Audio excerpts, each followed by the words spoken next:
ezali eloko moko malamu ke bato banso basigné ndenge wana malembe lingi koloba ke tokokanga porte te. Il faut que bato banso bazala en situation ya kosigné parce que elengi ezali nde esiko wana ke ata moto ahésitaki na tongo na pokwa alobi te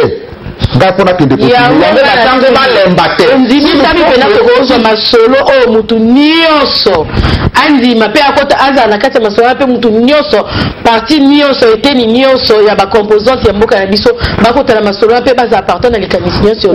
oyebi eza na eloko moko boye na mathématique babengaka yango bamoyenne.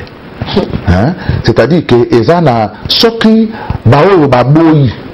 bazali penza une minorité pas significative encore que nazabe na mathématique mais na lingi parce que mathématique c'est science exacte, c'est science humaine et makambo toza nango ya ba négociation ezali des humaines. Alors mais soki to moni penza que to rétrécir moi ba antagonisme wana malamu po bato baso bakoloba ekomi penza eto nyati esika yango konyata bozolelaki bomoko na masolo bolobi ete bolingi inclusivité bato nyonso bakota po boyokana kasi tomonaka bino le 18 octobre na cité ya Union africaine kosigné penza na esengo nyonso accord wana oyepesamaki na cité ya Union africaine bosigné yango na ba oyo bazalaki na kati ya etene ya ngambo wana bosignaki on a esengo po bomonaki ezalaki na intérêt na bino po bomonaki epusaki mwa mandat chef de l'état na mokolo ya lelo oyo lokola bomoni baaccord oyo ya senco oyo basango mandat epesami mike mpe ngonga epesami mike susi na bino oyo ya référendum bozalaki nango bomoni ekoti te na kati yango bokomi sous réserve yango bozosepela te na baaccord oyo nasembola mama otuni motuna moko molamu pesanga nzela na sembola ndeko makambo. D'abord ba négociation oyo ndenge esalemi ezala na cité ya Union africaine ezala na senko etali mokonzi ya mboka te yoka tete nalingi naloba ke etali soki akozala to akolongwa te parce que constitution ya mboka oyo ezalaki voté na référendum na mibuko toyibale na mitano eloba nini labanga malamu article nango ya tuku sambo mokato na mibale article 70 alinéa 2 elobi boni le président de la République reste en fonction jusqu'à l'installation effective du nouveau président élu. Bolinga article bolinga alinéa 2 minga alinéa ya liboso bolinga mingi bolinga ka ba alinéa nyonso na ba mingi bilo bokangama na oya mibale alinéa liboso motuno yo tuna ngai esengi te to linga alinéa o wana kasi baloya jusqu'à l'installation ya ba alinéa mosusu du nouveau président élu. Mais kasi le quoi to un président élu mais yango wana kotote c'est-à-dire que eloko moko ekokaki kosala te ke lelo mokomoko bulamuki boye na mboka vide institutionnel ezali à la tête du pays. Non, constitution nabiso est consacré principe ya vide institutionnel te pour que to la mukamukolo moko boye te mboka ngo Congo président azaka lisusu te balobi président soki nainu pour des raisons multiples baponi président oyo akoya kozwa kiti na bokonzi oyo ya ye te président waze wana ndakisa lokola lelo président wazali lelo Kabila Joseph Kabange akoumela kozala président kino bakopona président ya sika oyo bakotia ye na kiti na bokonzi. Alors, ça veut dire que tant que tozo kende na Senko, tant que tozo kende na cité à l'Union africaine, toujours que pour changer article 70 alinéa 2 te bato na 5 nde batie ke mokonzi aumela te bato na cité africaine ya union africaine nde batie ke mokonzi aumela te likambo na koumela to te ya mokonzi etiama na article 70 alinéa 2 ya constitution wana eloko na liboso. Maintenant olobi ezali mpo na nini baintérêt na bino eza touché baintérêt ya biso te ezali baintérêt ya opposition oyo basignaka bazalaka moke par rapport a oyo batikalaki libanda bakota kutu basiége bakota kutu te na masolo wana kasi baoyo baza na senko baza ebele te mama Olga mais pardon olobi likambo eze solo te non na GC na bato nyonso ya rassemblement bakotaka ta oyo kuna bakotaka batikala bazalaka mokeke baoyo batikala libanda wana ezali lokuta monene eza lokuta te nalingi tosala na yo arithmétique simple G7 eza baparti boni G7 eza baparti 7 na mokolo ya lelo baparti 7 bon nini rassemblement eza na baparti boni et puis na baparti mosusu oyo na kati na rassemblement babimaki na rassemblement baye kosigné nini accord wana bazalaki boni après ke kutu bino boya osilisa bazalaki boni bongo baoyo bakota na kati bazalaki boni exercice na bandi kosala na yo yona kini bongo bazalaki boni. Mama Olga nalingi ke bato bazolanda ngai o nga azaka moto akimia nalingi bato bazolanda ngai bazwa bakalculate na bango na ngai elongo to calculer motango ya bato oyo basignaki accord ya cité ya union africaine bazali ebele mingi koleka motango ya bato oyo basigné accord ya 5 d'ailleurs c'est tout à fait naturel parce que bato oyo basigné bato bakotaki na 5 bazali muke par rapport na bato bazalaki ne fût qu'en termes du nombre ya ba délégués okondima na ngai elongo ke kuna basignaki bato à peu près 180 awa basigné à peu près bato tukumisato na mibale. Donc ça veut donc dire que ngambo kuna eza ebele na cité ya union africaine awa ezali moke kuna ezalaki ebele bato majorité présidentielle bazalaki ebele et puis ba composante nyonso ba représentant bazalaki ebele bazwi nombre important pe nombre essentiel ya bato bakoobele. C'est pour dire tout simplement qu'en termes numériques bato oyo basigné na cité ya union africaine bazali ebele koleka bato oyo basigné na 5 qu'à cela ne tienne souci ezali be moko pona nini tokoki kondima na te parce que oyo ezali intérêt ya majorité te intérêt ya rassemblement te tozoluka intérêt ya peuple soki tikala loba yango lokola militant soki na cité ya union africaine toyokani te na 5 toyokani te basango bakomi toyokani te bamosusu baye soki bakimangiste mpe bakota na makambo yango bafandisa biso toyokani mpe kaka te bato na ndeko na biso na islam mpe baya bafandisa biso toyokani. Alors en ce moment là tokosala boni tokende pa na arbitre oyo akataka makambo oyo arbitre akataka makambo komona peuple alokata makambo yango na vote nini référendum eloko tokomi nano kuna te tozosenga ke basango bakoba na baround na bango ya kokutanisa bato kondimisa bato ete basigné mais otunanga mutuna soki bongo kasi boyokani bozali te tokoboma mboko oyo te te peuple à se prononcer c'est aussi démocratique. Référendum eze mabete non mama yondo ozotuna mituna te tika tolobaka kote te soki bato baboyi oyo kuna alinga na ya na ngai te oyo kuna toloba bon peuple botalela biso likambo bino botranché parce que en démocratie valeur sûre ezalaka parti politique te ezalaka peuple oki mama peuple. Alors en ce moment là tokotika peuple azwa maloba peuple aloba peuple aloba référendum bon ce peuple aloba bisco contre bino par rapport à Libo Kanisi. Maman Olga soki peuple alobi contre biso tozalaka ba légaliste tozalaka badémocrate. C'est pour ça que tozolinga bakanga peuple monoko te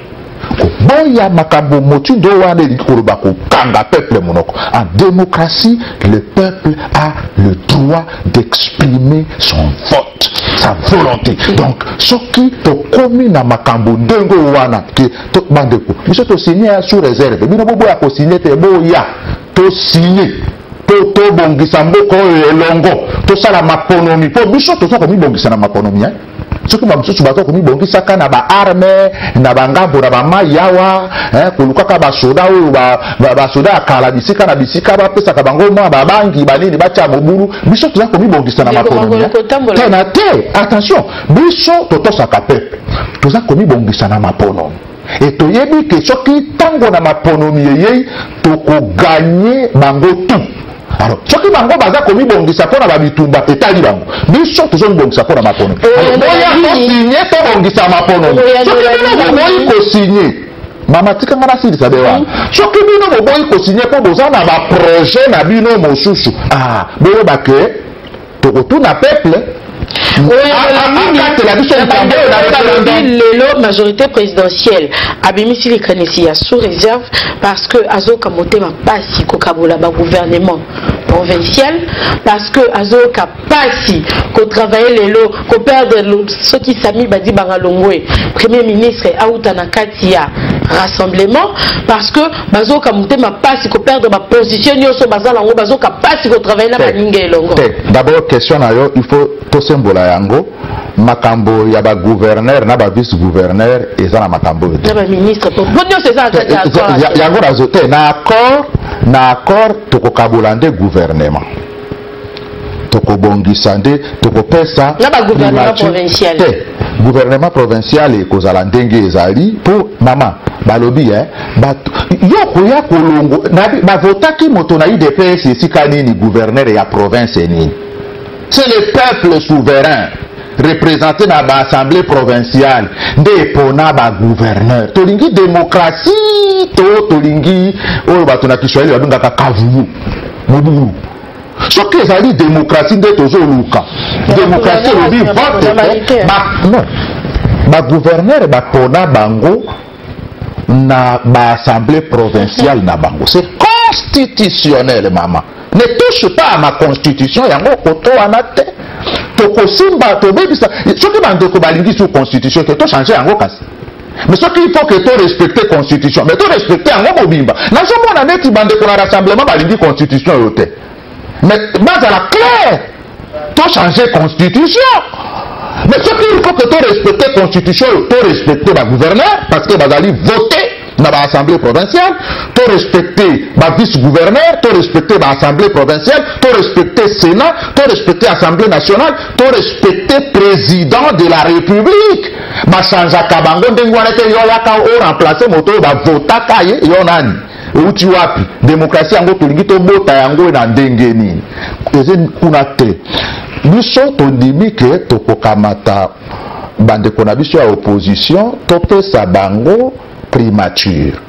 parce que bango bazomona ke soki biso tokambi biso moko tokosala bango zumbuluke bon malamu na ndenge na bondeko tobongisa kasi tosala majorité parlementaire mosusu bokoto toyeba ndenge nini elongo totonga mboka na ndenge ya kibu lozoloba nanga makambo na premier ministre Sami mais premier ministre Sami azaka membre ya PPRD to membre ya Fondation du Congo FC to membre ya FDC to membre ya CCI Sami Badi Banga Tita azali membre ya UDPS o balonga c'est Eric Kolobake azali opposant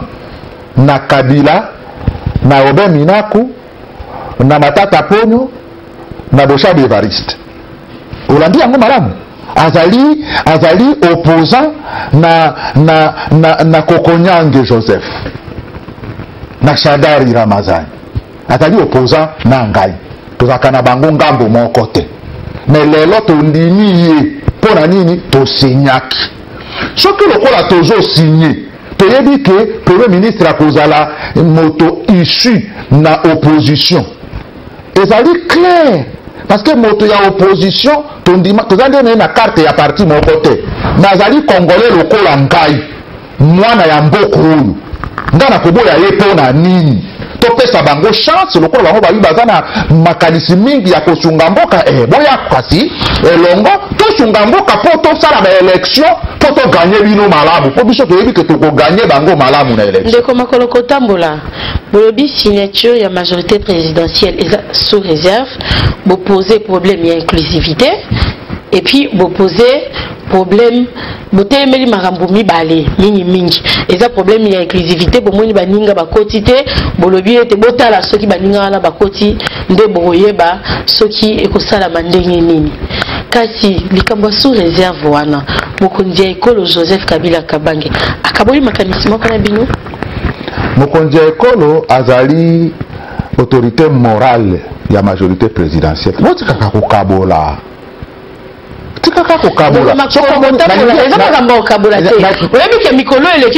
majorité présidentielle koleka na TV koloba ete koleka kaka na TVT kasi tomona bandeko batelema pona koloba ete Senko a échoué la mission na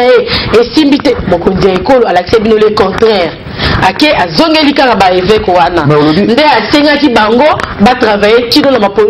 kino ba dialogue oyo lelo tozwi accord sikoyo lelo botemi makambo sous réserve est-ce que likanisi wana mokonzi ya ekolo akaboli yango na bino sikoyo yoka nalingi osala gymnastique intellectuelle moko na ngai oyebake en plus d'être autorité morale ya majorité présidentielle c'est-à-dire partisan ya majorité présidentielle azana kazaka mosusu obengi ye mokonzi ya mboka c'est-à-dire mokonzi ya bato baso ya ba parti nyonso ezala ya majorité ezala ya opposition ezala même ba politicien te bato ya société civile na ba peuple alors lokola tata ezana moment oyo akozala comme disait le général de Gaulle l'homme de clan te l'homme de parti te akozala l'homme de la nation. Tango azwaki mokanda koloba basango boya kosunga biso na likambo oyo là il n'était plus, il n'a pas agi lokola autorité morale ya majorité, il a agi Congo ezali pour maman balobi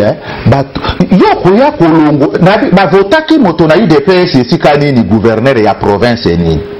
c'est le peuple souverain ndenge nini ezeni kuna te biso tondimi ke tokokamata bandeko na biso ya opposition topesa bango primature parce que bango bazomona ke soki biso tokambi biso moko tokosala bango zunguluke bon malamu na ndenge na bondeko tobongisa kasi tosala majorité parlementaire mosusu bokoto toyeba ndenge nini elongo totonga mboka na ndenge ya kibo lozoloba nanga makambo na premier ministre Sami, mais premier ministre Sami azaka membre ya PPRD to membre ya fondation du Congo FC te biso tango tolobi ke bon bao balingi koya te ebongi quand même baya fo biso tomoni makambo bango basali mabe toyebaka ke il faut que bakende koluka bango contradiction za wapi parce que biso de tango to signaka to tiaka article 24 pour na koloba le quoi bango ba yete il faut quand même baya pour que ça la inclusif si biso de toloba ki yango donc au moment soko tali malamu penza bien siki okomona ke contradiction ezali te parce que mokonzi asengaki kaka accomplissement ya article 24 ya accord ya Union africaine ya cité ya Union africaine que nous avons nous-mêmes signé. Omoni contradiction ezalité l'Europe contradiction kozala te parce que eloko biso toza ko senga ezali o mokonzi asengaki inclusivité tozo bondola nzambe asimba mitema ya bandeko pour que accord oyo basango basali ezala inclusif. Matondo ndeko Makolo Kotambola ya solo bana mboka bosili kolanda na bokebi nyonso mwana mboka Marcel Makolo Kotambola elongo na ye penza to sili kolobela makambo ya mutu ya mboka ya solo boyebi ete la télévision ezala kangonga ya kolobeza ki ebele pe esilite kasi ngonga na biso nde kokisami tonzimisami ete na mbalasima mwana mboka Makolo Kotambola kozonga lisusu po tolobela makambo ya mboka matondo lisusu nde tomona nini mbalasima na mwana mboka mosusu kaka pona kolobela Congo po balobi yango nde eza héritage na biso soki tolobeli yango te to kolobela biso lobi pe akozala te bona ne na bino bisika nyonso.